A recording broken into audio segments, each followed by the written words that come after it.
Sanibonani ekhaya lamaphupho.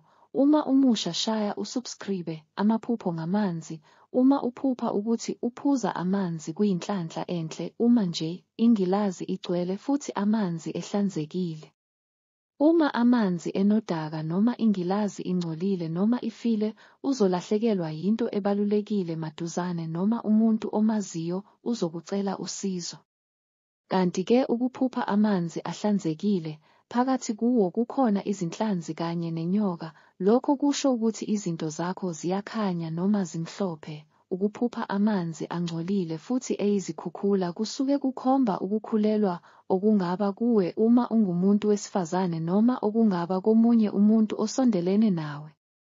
Kepha-ke uma ehlanzekile asuke ebika ukusuka kwebhadi ebelikusingathile noma ubungozi obukade ubhekene nabo, kungaba ubungozi obuwazi ngabo noma obukade ungazi ngabo.